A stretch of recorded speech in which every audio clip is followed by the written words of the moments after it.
Good morning বন্ধুরা, তোমরা সবাই গরমে কেমন আছো? সবাই মানে বেশি বেশি করে জল খেয়েও সুস্থ থেকো। আর আবারও একটা নতুন ব্লগ শুরু করলাম তোমাদেরকে সাথে নিয়ে। আশা করছি তোমরা দেখতে থাকবে, ভালো লাগবে তোমাদের। তো সকাল সকাল আজকে গিয়েছিলাম হচ্ছে বাজারে। বাজার থেকে এই রোদের মধ্যেই অনেক কিছু আনার ছিল, বড়মশাই অত বুঝে আনতে পারবে না, ওই জন্য নিজেই গিয়েছিলাম। আর ঘড়িতে এখন বাজে হচ্ছে 11:35 হয়েছে। এখন থেকেই শুরু করলাম। আর বড়মশাই আজকে বাড়িতে, তবে বেরিয়েছে একটু দরকারে। আর দেখো তাড়াহুড়া করে এসে অনেক কাজ করে ফেলেছি। এসছি হচ্ছে 11টার সময়, এসে দেখো ভাত বসিয়ে দিয়েছি, ডাল বসিয়ে দিয়েছি। আর ওদিকে জামা কাপড়ও ভিজানো হয়ে গেছে কাচার মেশিনে। এখানে এই যে সবজির মানে মেলা বসিয়ে দিয়েছি। এই দেখো বাজারে গিয়েছিলাম, তো বাজার থেকে অনেক সবজি নিয়ে এসেছি। এই যে পটল, ডাঁটা, মূলো। গরম হলেও না আমার মূলোটা খেতে খুব ভালো লাগে। তোমরা বলবে হয়তো যে এত গরমে মূলো খাচ্ছ।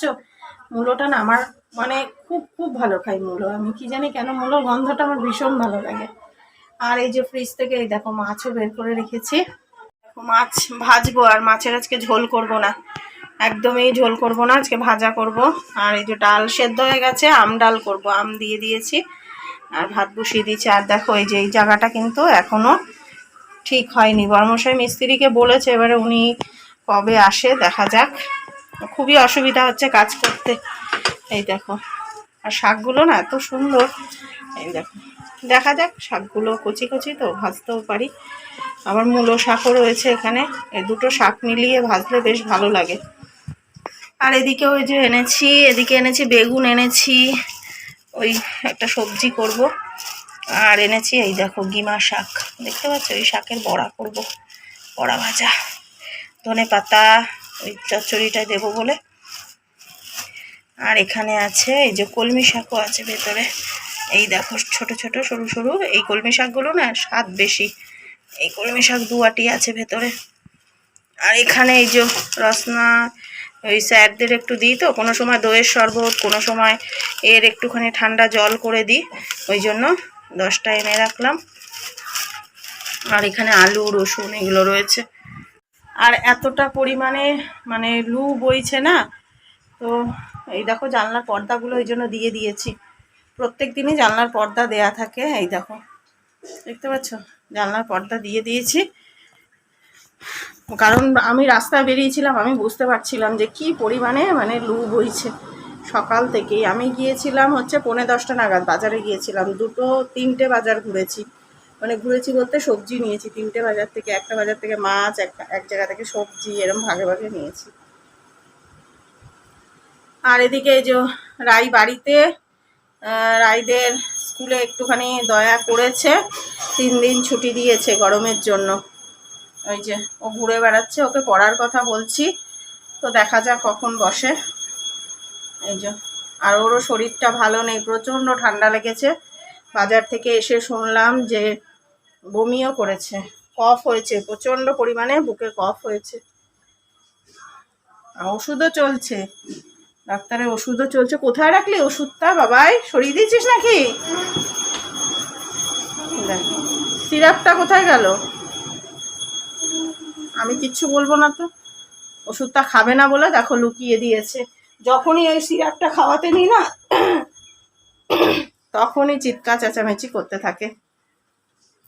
চলো কাজ সারি চটপট করে। আর বললাম না ডাল করছি বলে মাছ তরকারি করব না, মাছের ঝোল করব না, ভাজা করব। আর ওদিকে মাছ স্নান করে পুজো সারছে। অন্যদিন কিন্তু 11:30টার মধ্যে আমার রান্না বান্না হয়ে যায়। আজকে আমি বুঝতে পারবো যে গরম কীরকম। বেলায় রান্না করলে ভীষণ কষ্ট হয়, ভীষণ কষ্ট হয়। একটা জিনিস শেয়ার করতে ভুলে গেছি, দেখো বাজার থেকে মেন যে জিনিস দুটো এনেছি, এটা হচ্ছে এই যে দেখতেই পাচ্ছ, এই দেখো এই যে কাচকি মাছ এনেছি। এই মাছের চচ্চড়ি করব, বড়মশাই খুব ভালো খায়। আর এর আগে না একদিন আম দিয়ে টক করেছিলাম, ওটাও ভালো খেয়েছিল, বলছিল ওটা করার কথাই, কিন্তু ওটা করলে না একজন খেতে পারবে না, ওই জন্য আজকে আর করবো না। এই যে কাচকি মাছ এনেছি 250 থেকে একটু বেশি। আর এখানে হচ্ছে চিংড়ি মাছ এনেছি।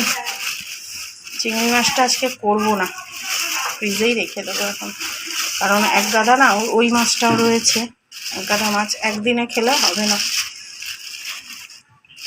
সব যদি একদিনে খেয়ে নিই কালকেই খাবো। এই দেখো চিংড়ি মাছ এনেছি, দেখতেই পাচ্ছ, এই যে অনেকগুলো চিংড়ি এনেছি, এই দেখো আর দেখাচ্ছি না।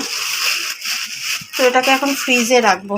চলো, আর এই ছোট মাছটা রান্না করব আর ওই বড় মাছটা ভাজবো। তো এখানে এই দেখো মাছটাকে ধুয়ে নুন হলুদ মাখিয়ে রেখে দিলাম, এবার এটাকে রান্না করব, দেখতেই পাচ্ছ। আর মাছগুলো কিন্তু খুব ফ্রেশ ছিল, আর এই মাছগুলো তো জানোই তোমরা, মানে সেরকম একটা মানে পরিষ্কার করার ব্যাপারটা থাকে না, কারণ এই মাছগুলো কিন্তু বেশ পরিষ্কারই থাকে, মানে কোনো নোংরা এটা ওটা জিনিস কিছু এর মধ্যে থাকে না। তো দেখতেই পাচ্ছ এই যে। আর এদিকে দেখো রান্না করতে করতে আজকে অনেক বেলা তো, আর প্রচণ্ড গরম লাগছে, তার জন্য একটু ঠান্ডা এই যে নিজের জন্য বানিয়ে নিচ্ছি। এই দেখো এটা খাবো, খেয়ে দে একদম পেটটাকে ঠান্ডা করে তারপরে রান্না করব। এই দেখো এখানে মাছটাও ভাজা হয়ে গেল, এবারে তাড়াতাড়ি করে মাছটা রান্না করে ফেলবো। আর একটু কড়া করেই মাছটা ভেজে রান্না করছি, কারণ মাছগুলো না একটু নরম টাইপেরই হয়, মানে কাটা সেরকম থাকে না তো। তো এই মাছগুলো মানে কি বলো তো, একটু কড়া করে না ভাজলে না একদম মানে মিশে যায়, ওই জন্য একটু কড়া করে ভেজে চচ্চড়ি করব। তো রেসিপিটা তোমাদের আর এখন দেখাবো না, ওটা আলাদাভাবে তোমাদের সাথে শেয়ার করব, তোমরা ওভাবে ট্রাই করবে, ভালো লাগবে। এই দেখো মাছগুলো ভেজে নিয়েছি, আর হচ্ছে এদিকে দেখো সবজিও কেটে নিয়েছি। তো মাছগুলো কিন্তু অনেকটা পরিমাণেই তোমরা দেখলে, অনেকটা পরিমাণেই মাছটা, তো সেই পরিমাণে দেখো সবজিটাও কেটে নিয়েছি। আর সবজি দিয়ে মাছটা করলে না ভীষণই ভালো লাগে, পেঁয়াজ রসুনও দেবো অল্প করে। তো এই দেখো সমস্ত সবজি যা যা লাগবে কেটে নিয়েছি। তো ফাইনালি দেখো মাছ রান্নাটা তোমাদের দেখালাম না, একদম হয়ে গেছে। আর এটা কিন্তু এই চচ্চড়িটা কিন্তু এরকম শুকনো শুকনো বেশ ঝরঝরে হলে খেতে কিন্তু দারুণ লাগে ডালের সাথে। তো টক ডালের সাথেই কিন্তু, মানে টক ডাল করেছিলাম আর সাথেই মাছের চচ্চড়ি দিয়ে খেয়েছি, ব্যাপক লেগেছিল খেতে। আর তোমাদেরকে দেখাচ্ছি, দেখো মাছগুলোও কিন্তু একদম গলে যায়নি, খুব টেস্টি হয়েছিল চচ্চড়িটা। শুভ সন্ধ্যা বন্ধুরা। তো দেখো এই যে এখন মাথা খারাপ হয়ে গেছে, কি কারণে জানো? এসিটা দুপুরবেলা চলতে চলতে কি হয়েছে বলো তো, মানে হঠাৎ করে কারেন্ট চলে গেছে। তো কি সমস্যা হয়েছে কিছুই বোঝা যায়নি। বিকেলবেলা ঘুম থেকে উঠে দেখছি যে এরকম এসি, মানে এসি বলছি কারেন্ট নেই। তো তারপরে বড়মশাই দেখলো যে ফিউজটা মানে কেটে গেছে আর কি। তো ওই যে মানে সন্ধ্যাবেলা আবার চেক করতেও এসছে যে এসিটার কোনো প্রবলেম হয়েছে নাকি, আবার সে ঠিক করলো, কিছুই হয়নি, ঠিক না, কিছুই হয়নি।